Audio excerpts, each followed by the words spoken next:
Hello students, now we have to start the chapter that is Socialism in Europe and the Russian Revolution.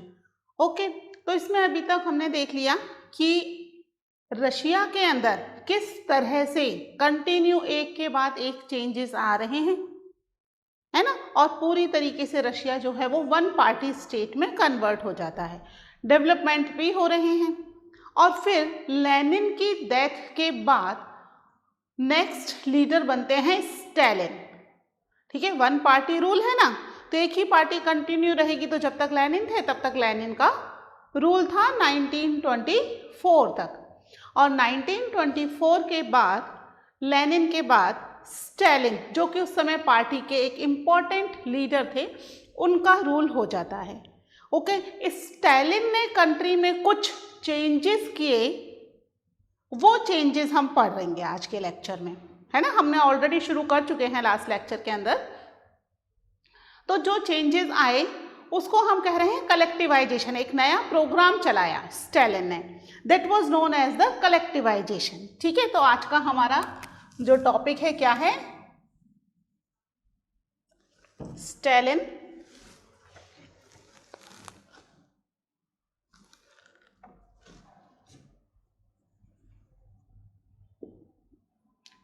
Stalinism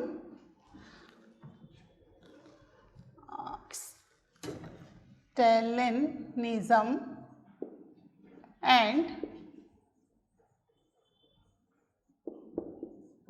collectivization।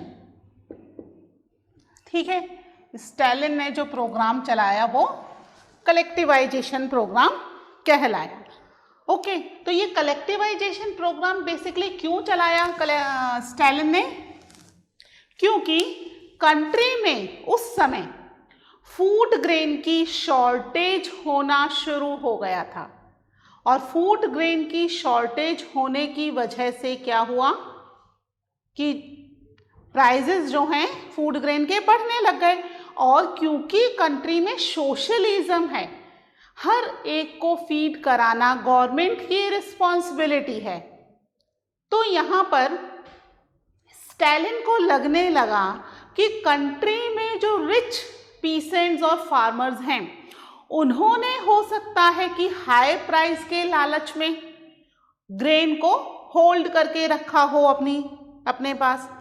तो यहाँ पर जो well to do peasants हैं उनके लिए एक वर्ड यूज होता है रशियन में, दैट इज कुलक्स।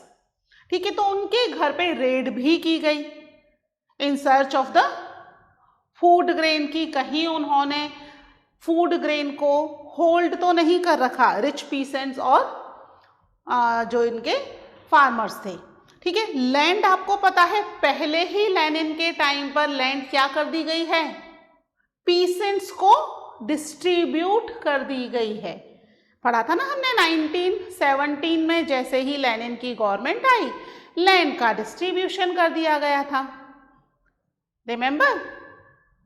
तो लैंड जो है वो पीसेंट्स के पास है, हर एक ने अपनी ज़रूरत के हिसाब से लैंड को होल्ड किया हुआ है कि भाई इतनी लैंड मेरी फैमिली के लिए सफिशिएंट है, तो वो लैंड उसके पास है, यानी लैंड जो है वो पीसेंट्स के पास है।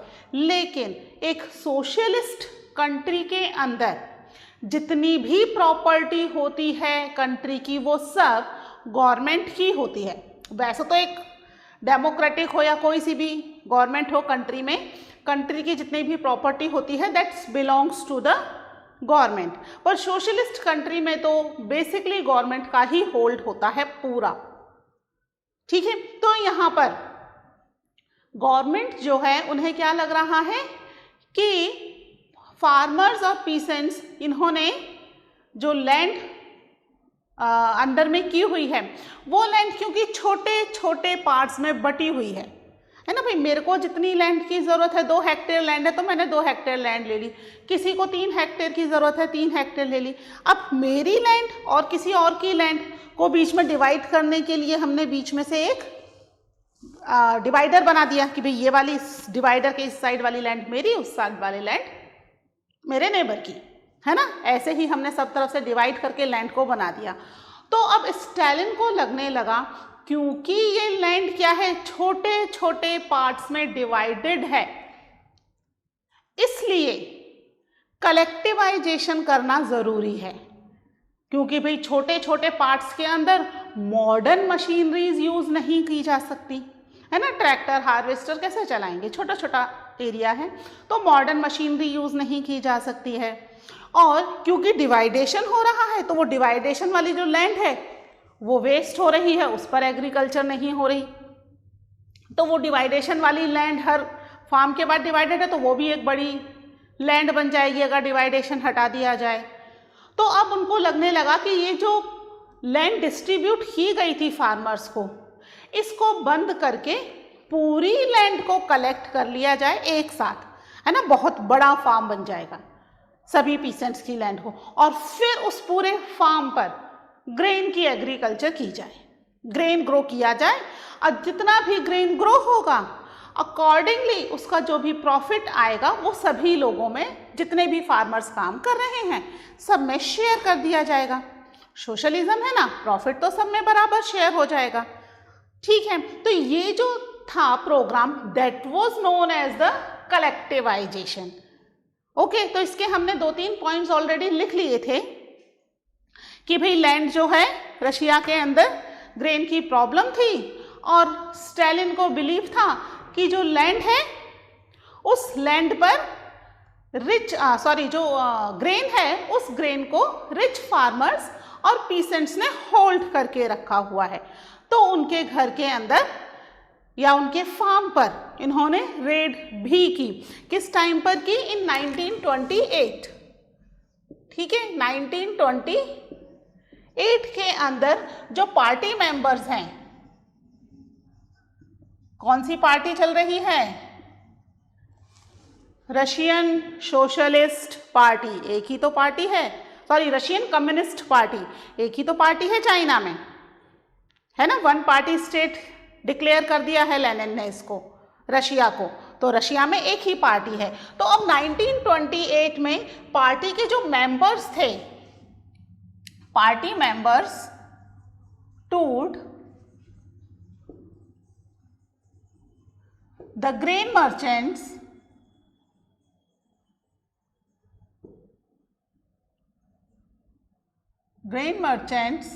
and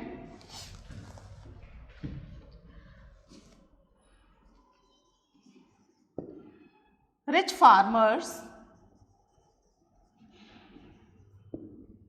in search of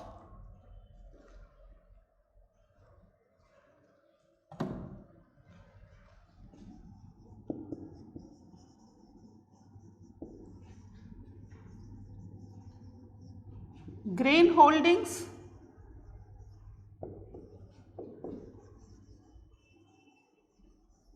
and raiding kulaks. ठीक है, कुलक्स के यहाँ पर उन्होंने रेड करनी शुरू कर दी। कुलक्स तो पता है आपको, क्या बताया था कुलक्स का मीनिंग? एक बार और मैं आपके लिए लिख देती हूँ। कुलक्स मीन्स है वेल टू डू पीसेंट्स। ठीक है, अच्छे खाते कमाते पीसेंट्स हैं, मीन्स इनके पास सफिशिएंट लैंड है जिसके अंदर ये आराम से अपना एग्रीकल्चर करके अपना गुजारा कर रहे हैं। तो उन पीसेंट्स के यहाँ पर भी रेड की इन पार्टी मेंबर्स ने। इसके अलावा ग्रेन मर्चेंट्स और ग्रेन प्रोड्यूसिंग एरिया, जहाँ पर भी हो सका था, पॉसिबल एरिया जहाँ पर भी ग्रेन होल्ड किया जा सकता था, सभी जगह रेड करनी शुरू कर दी यहाँ पर। ठीक है, और अब क्योंकि लेनिन को लग रहा है कि भाई यहाँ तो कुछ नहीं मिला, है ना, सर्च करके देख लिया, कोई ग्रेन होल्डिंग नहीं है, किसी ने ग्रेन की अपने पास स्टोर करके नहीं रखा है, इवन उसने प्राइसेस भी फिक्स कर दी कि इसी प्राइस पर सेल करना है। अब अगर किसी ने ग्रेन होल्ड भी करके रखा होगा तो कोई फायदा नहीं है, क्योंकि प्राइसेस तो नहीं बढ़ेंगी, प्राइसेस तो फिक्स कर दी गई गवर्नमेंट के द्वारा। ठीक है, तो प्राइसेस इंक्रीज नहीं होंगी, तो यहाँ पर किसी के पास भी ग्रेन नहीं मिला, यानी कंट्री में वाकई में ग्रेन की शॉर्टेज हो गई है। Okay, now Stalin decided to collect all the farms, कि जितने भी छोटे छोटे फार्म्स हैं इन्हें कलेक्ट कर लिया जाए, विच वॉज डिस्ट्रीब्यूटेड इन 1917। और all the farms belong to the state. तो अब क्योंकि पूरा फार्म स्टेट को बिलोंग कर रहा है तो पूरे फॉर्म को कलेक्ट करने के ऑर्डर निकाल दिए गए। इन ऑर्डर्स को पीसेंट्स एक्सेप्ट कर लेंगे क्या? कितनी मुश्किल और कितने रिवोल्ट के बाद तो उन्हें वो लैंड मिली है। Now that land again state is going to take away. तो यहाँ पर पीसेंट्स ने वापस से रेजिस्ट करना शुरू कर दिया कि भाई हम लैंड तो नहीं देंगे, है ना, हम अपनी जो भी आप दूसरे रूल बनाते हो that we will follow, but we are not means ready to give our land. But socialism है, वन पार्टी रूल है, people don't have right to speak against the government. जो गवर्नमेंट को सही लगेगा वही गवर्नमेंट करेगी। ओके, तो यहाँ पर गवर्नमेंट ने क्या ऑर्डर्स दे दिए? गवर्नमेंट्स ने ऑर्डर दे दिए कि भाई अब लैंड जो है कलेक्ट कर ली जाए। कब लैंड कलेक्ट करनी शुरू कर दी? From 1929 the party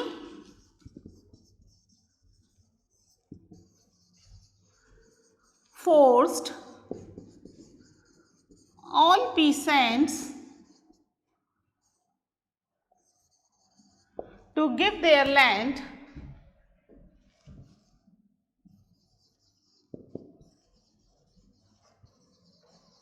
for collective cultivation, है ना, कलेक्टिव कल्टीवेशन के लिए अब वो अपनी लैंड देना शुरू करें। देवर फोर्स्ड, इच्छा से कोई नहीं देना चाह रहा, उन्हें फोर्स किया जा रहा है। Okay, now the peasants because they don't want to give their land, अब तो थोड़ी उनकी फाइनेंशियल कंडीशन थोड़ी ठीक हुई थी, but because of the food shortage जो गवर्नमेंट है they have to take some major decision जिससे कि फूड शॉर्टेज खत्म हो जाए। और पीसेंट्स नहीं देना चाह रहे थे तो पीसेंट्स ने अपने खुद के लाइव स्टॉक्स जो उनके कैटल्स थे उन कैटल्स को मारना शुरू कर दिया, अपने खुद के कैटल्स को। क्यों? कि भाई हमारे पास लाइव स्टॉक नहीं है एंड ओनली द लैंड जो है that is only our property, तो हमें लैंड हम नहीं दे सकते, हमें तो लैंड चाहिए। ओके, तो वो लैंड देने के लिए रेडी नहीं थे। That's why they start killing their own live stock, अपने खुद के। तो कंट्री के अंदर 1929 से बिटवीन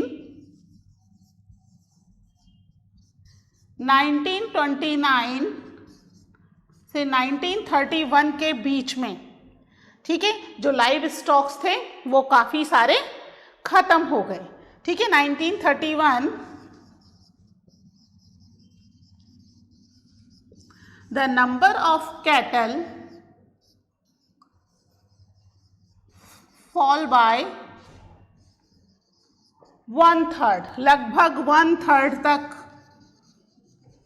जो एनिमल्स थे, जो लाइव स्टॉक थे, वो यहाँ पर इन्होंने ख़त्म करने शुरू कर दिए because they don't want to give their land for the collectivization program. और क्या ये अलाउड था क्या कंट्री के अंदर? No, it was not allowed, है ना। जो रेजिस्ट करेगा या जो गवर्नमेंट के अगेंस्ट जाएगा उसे क्या कर दिया जाएगा? आइदर दे वर पनिश्ड और दे वर डिपोर्टेड और एक्साइल फ्रॉम द कंट्री। आपको पता ही होगा कंट्री में ऑलरेडी इस तरह की पुलिस और सीक्रेट सर्विसेज लेनिन ने शुरू कर दी थी। When he declared the country one party state, तो यहाँ पर जो भी अगेंस्ट जाएगा उसके लिए सीक्रेट पुलिस थी, है ना। तो पीसेंट्स जो रेजिस्ट कर रहे थे उन्हें क्या करना शुरू कर दिया? पनिश करना शुरू कर दिया। Peasants, those who resisted against collectivization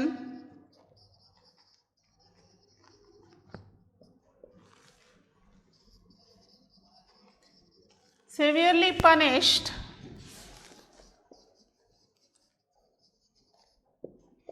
ठीक है, and many many of them deported और एग्जाइल। ठीक है, डिपोर्टेड और एग्जाइल का मतलब क्या है? कंट्री से निकाल देना, या तो वो खुद कंट्री छोड़कर चले जाएं, है ना, एग्जाइल मतलब खुद कंट्री छोड़कर चले जाएं, नहीं है then forcibly they were send outside from the country. ठीक है, तो या तो बात मानो जो भी डिसीजन लिया जा रहा है, अगर नहीं मानते हो पनिशमेंट का प्रोसीजर है, पनिशमेंट से भी काम नहीं चल रहा तो कंट्री से ही निकाल दिया जाएगा। ठीक है, तो बहुत सारे लोग कंट्री छोड़कर चले गए, उन्हें जबरदस्ती कंट्री से निकाल दिया गया, लेकिन कलेक्टिवाइजेशन तो प्रोग्राम जो है वो होकर के ही रहेगा। बहुत सारे पीसेंट्स नहीं देना चाहते थे, दे रेजिस्ट वेरी बैडली कि हम तो नहीं देना चाहते। ठीक है, few of them were allowed, उनमें से कुछ पीसेंट्स को अलाउ कर दिया कि ठीक है आप अपनी लैंड पर ही काम करो, लेकिन उनके अगेंस्ट गवर्नमेंट का जो बिहेवियर था दैट वाज वेरी रूड।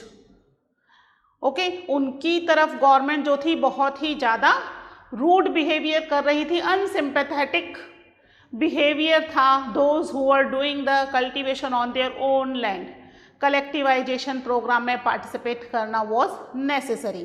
ठीक है, कलेक्टिवाइजेशन प्रोग्राम में ना केवल पार्टिसिपेट करना है बल्कि उसमें जो भी प्रॉफिट होगा that was shared among the people, जिसको कुलखोज कहा जाता था। ठीक है, नोट डाउन दिस, फिर उसके बाद 2-3 पॉइंट्स और मैं आपको नोट करवाती हूँ।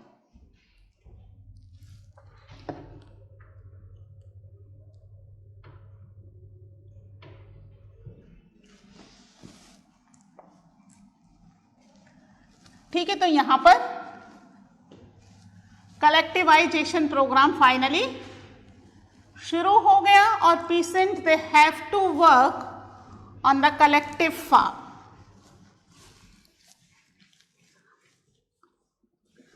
कलेक्टिव फार्म में काम करने से क्या होगा कि वहां पर they can use the modern machineries, है ना, बड़े फार्म हो गए ना, just like plantations.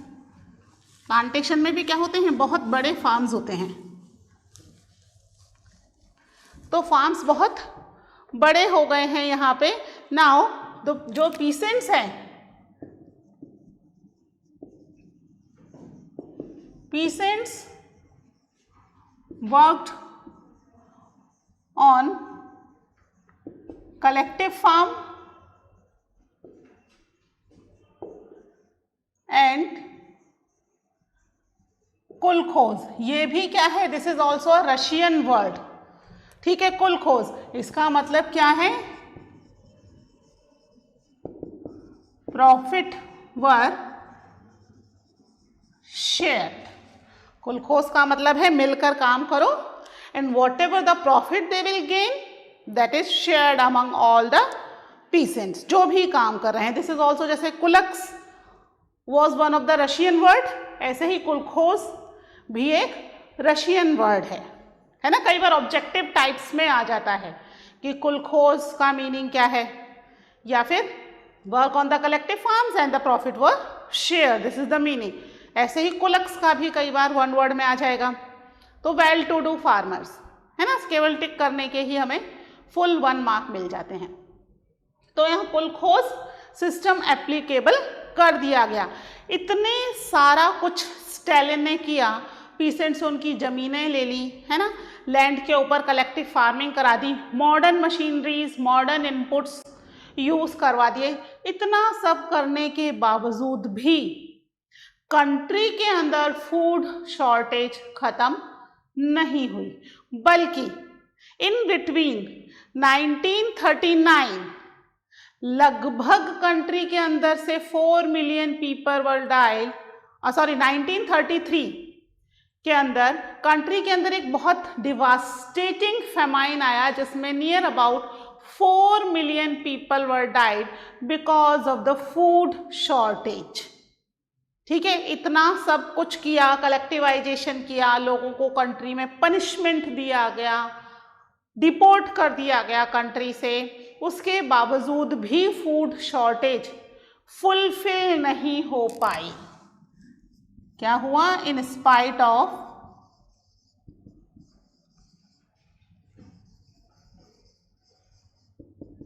Collectivisation programme,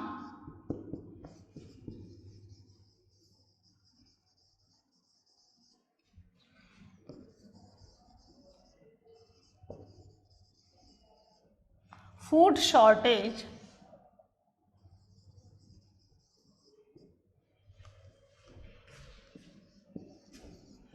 were there in Russia. Russia से फूड शॉर्टेज ख़त्म ही नहीं हो रहा, कंटिन्यू फूड शॉर्टेज चल रहा है कंट्री के अंदर, है ना। और वहीं पर क्या हुआ? 1930 से लेकर के 1933 के बीच में जो था time period, that lead to a devastating famine due to bad harvest।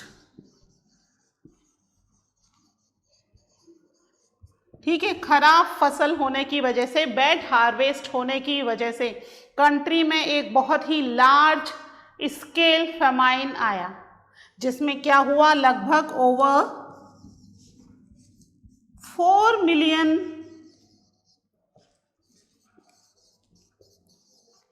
People were died. लगभग 4 मिलियन लोग मारे गए। इतना सब कुछ होगा कंट्री के अंदर, इससे क्या होगा? स्टालिन की इमेज जो थी कंट्री में बहुत बुरी तरह से रुइन होनी शुरू हो गई। जो मेंबर्स थे अपनी खुद की पार्टी के member, they start criticize Stalin कि भाई ये जो प्रोग्राम चलाया है कलेक्टिवाइजेशन प्रोग्राम फेल हो गया, इंडस्ट्री के अंदर भी प्रोडक्शन के लिए जो काम किए गए हैं वो भी सक्सेसफुल नहीं हो पाए। तो खुद की पार्टी के मेंबर्स ही, क्योंकि और पार्टीज तो अलाउड ही नहीं थी ना, ऑपोजिशन तो है ही नहीं, ऑपोजिशन होता तो ऑपोजिशन भी क्रिटिसाइज करता, उसको तो एक बहुत बड़ा मैटर मिल जाता अगेंस्ट स्टालिन, लेकिन ऑपोजिशन तो है ही नहीं क्योंकि country is a one party rule. तो अपनी खुद की ही पार्टी के लोग अब स्टालिन को क्रिटिसाइज करने लग गए।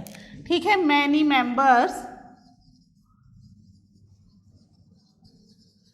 With in the party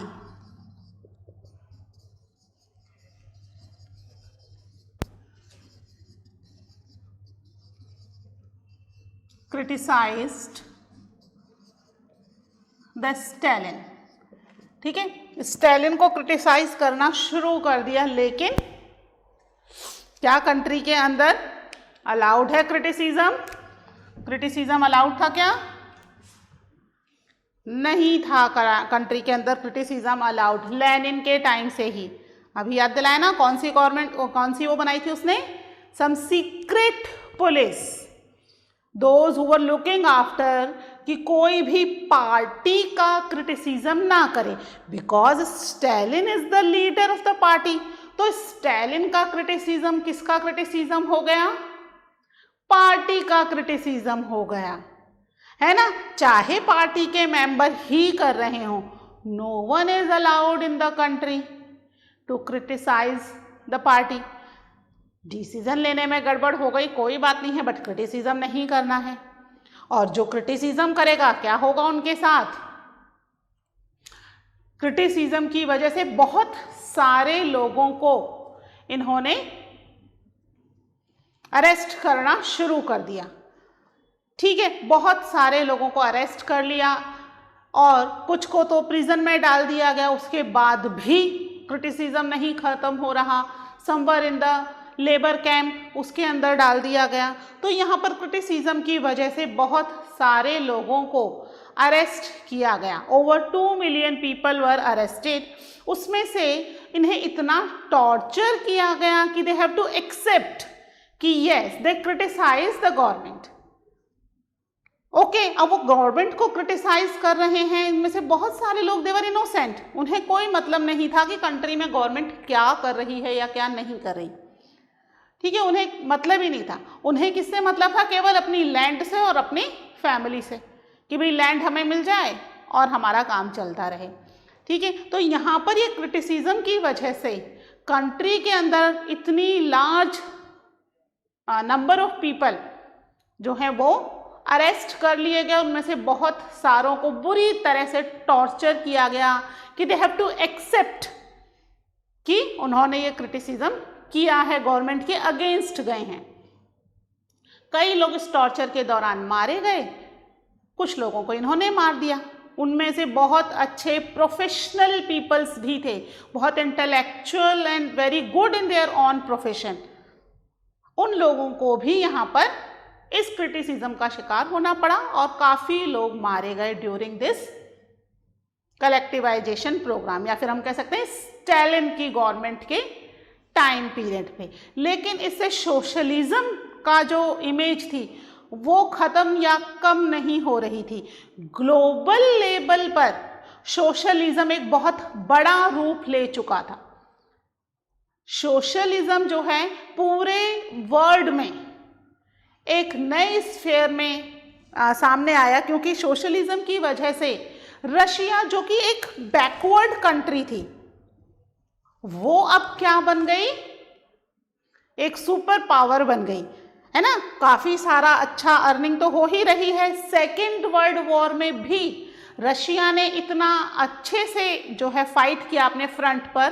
first world war में हमने देखा था ना, लोग डरे सहमे, बहुत सारी कैजुअलिटी हो गई, 7 मिलियन से ऊपर कैजुअलिटीज हुई। लोग जो थे they were not satisfied with the war.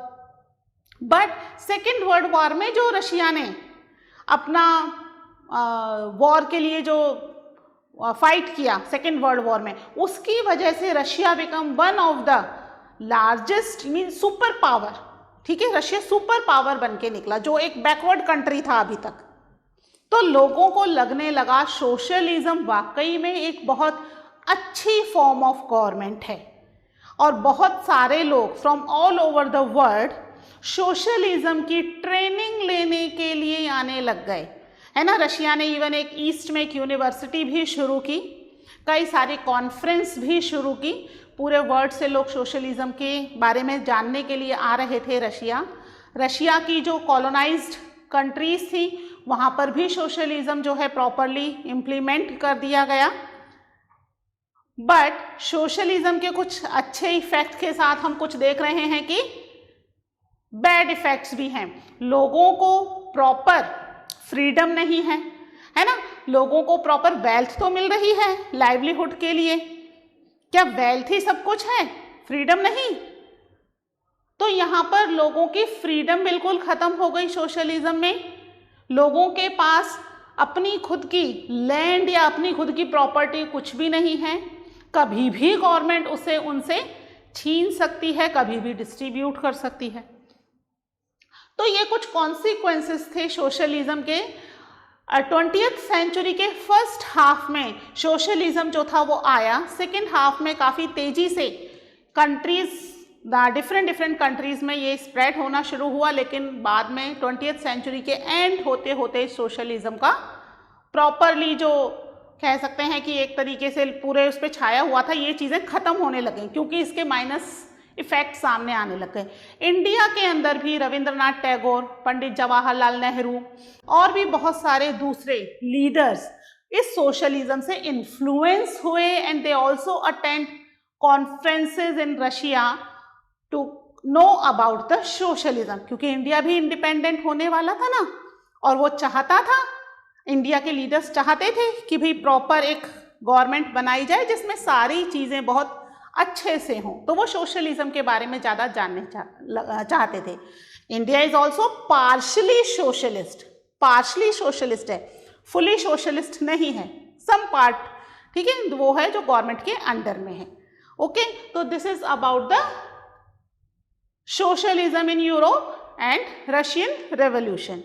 ठीक है, ग्लोबल इन्फ्लुएंस एक बहुत बड़ा इफेक्ट था ऑन द सोशलिज्म। ठीक है, तो इसके साथ ही अपना ये चैप्टर कंप्लीट होता है। मिलते हैं with the new chapter in the next lecture. Till then take care, bye.